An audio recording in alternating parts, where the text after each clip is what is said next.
The idea of color correction and filtration is a concept that we need to understand to work in film and video production. The reason being is that sometimes when we're on locations, we may have to work with a certain type of light source, like fluorescence or like daylight coming through a window. And those types of sources, all the different sources in the world, can produce a very different color of light.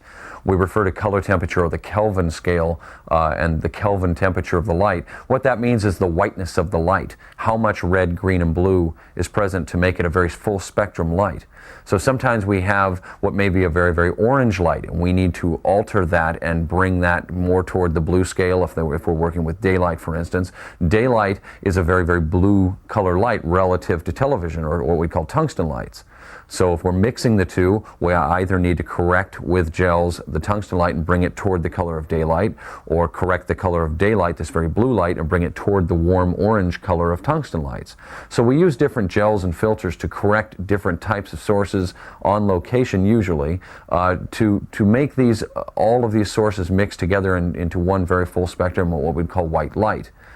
Now, the understanding of Kelvin scale and the manipulation of which gels to use is something that takes a little bit of understanding and also takes some time to learn to see which things work best for different types of film stocks and in different situations.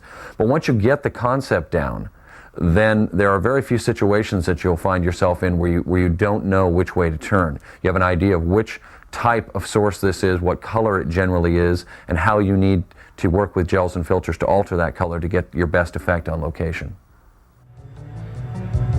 The human eye is sensitive to only a very narrow region of light called the visible light spectrum. Above and below this spectrum is light that cannot be seen by the naked eye. This visible wavelength spectrum, which is rated in nanometers, or billionths of a meter, represents the scope of light that we work with in film and video production as well. When all colors of this visible spectrum are present, we call this white light. The eye perceives nearly all light as white light. Our eyes will automatically adjust for any deviations in color balance.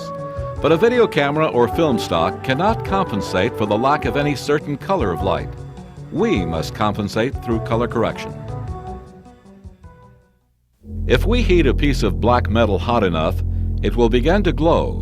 Beginning first with a warm red-orange glow, more electrical energy can be forced through a metal filament, and it gets brighter. As the energy is increased, the color of the light changes toward a cooler and whiter color. This visible heat is the basis for incandescent lighting, or the common light bulb. To measure the true color or whiteness of a light source, the Kelvin temperature scale was developed by 18th century physician Lord Kelvin. The color temperature of a source refers to the balance of color or the amount of red, green, and blue light that is radiated by a source. Simply put, the lower the color temperature, the warmer the color output of the source. The higher the color temperature, the cooler the color output. This color of light that is emitted by a light source can be called the spectral distribution of light.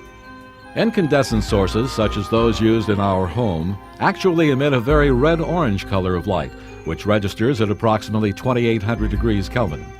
Although they are considered a white light source, because all colors are present, much more red and orange light is emitted than any other color. Standard tungsten lighting fixtures produce a similar but slightly cooler color of light at 3200 degrees Kelvin. The midday sun, which radiates a bluer and more even spectrum of light, is rated at approximately 5600 degrees Kelvin and is also considered a white light source. Depending upon the time of day, the weather, and other factors, the color temperature of daylight can range from 4,000 or 5,000 degrees to over 20,000 degrees Kelvin. A look at this professional fluorescent tube fixture demonstrates how a video camera or film stock will record 2 tungsten and 2 daylight color temperature bulbs. In this shot, with the camera set to record the color of daylight, the daylight-colored bulbs appear white, while the tungsten bulbs appear a warm orange color. With the camera set to record the color of tungsten light, the 2 tungsten bulbs now appear white, and the 2 daylight-colored bulbs appear quite blue. We can clearly see that the camera cannot see both color temperatures simultaneously as white light. It is for this reason that we sometimes must modify or correct the color of a light source to match either existing light conditions or other light sources. There's a couple of important facts that you should understand about working with gels and filters. And the first, especially about gels, is that when you put a gel on a light, it does kind of the opposite of what you might think it'll do. For instance, if we put a blue correction gel on a tungsten light, it doesn't add blue light. It subtracts all the opposing or complementary colors to leave only that blue light to pass through.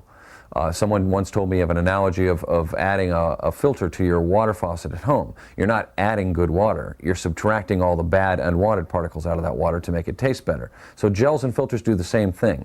They subtract the opposing, the unwanted colors and leave only that color that the gel is. For instance, a green gel, you're subtracting all the other colors and allowing only green to get through. Now, the other thing you need to understand about gels and filters is that while you're subtracting all those other colors, is that you're also losing some of your light value. So a lot of gel swatches will have listed what you'd call a transmission factor. How much light gets through this gel? How much am I losing? So a particular gel might list a transmission of 25%. And what that means to you is that if you start out with a 1,000 watt light and put this gel on it, you're only going to end up with 250 watts of light, 25% of that light value. So what you need to factor in when you're using certain gels is that, gee, if I wanted that 1,000 watts of output, I need to start with 4 times more light. I need to start with 4,000 watts of light. Then when I only get a 25% of it, I'll end up with that 1,000 watts that I need. So this whole idea of the complementary colors being absorbed, etc., and the fact that you do lose light value as well is something that's important to understand about using gels. To understand how to utilize the many gels available to you, you must first understand how gels are designed to help you. A look at a page from the GAM Colors Swatch Book shows that several different points of information are provided for the user. Printed at the top are the company's gel number and a listing of the particular gel name. In this case, the color correction gel called half CTO, or 1/2 color temperature orange. Below the gel name is the Kelvin temperature shift value. Using this gel to correct a light source will shift the Kelvin temperature down on the temperature scale by approximately 1700 degrees. That means that the source will appear 1700 degrees Kelvin warmer by using the gel. This is an approximate rating due to the fact that the degree of Kelvin shift will differ depending on the Kelvin temperature of the original source. Just above the graph is the transmission factor, a listing in percentage points that tells us the total transmission of light through the gel. This CTO gel transmits 73% of the visible light and absorbs 27% of the opposing colored light. Half CTB correction gel transmits only 44% of the total light value. This loss of light due to the use of any gel is an important factor to consider when selecting an instrument or calculating an exposure. Below all of these numbers is a graph, which plots the spectral distribution of the gel. This means that the graph shows which wavelengths or colors of light are absorbed and which are transmitted through the gel. At the left of the graph is the transmission percentage, and at the base of the graph is a nanometer scale. By comparing the graph with the color chart provided at the front of the swatch book and looking at the transmission factor and Kelvin shift, you can accurately predict the effects that each gel will have on a light source.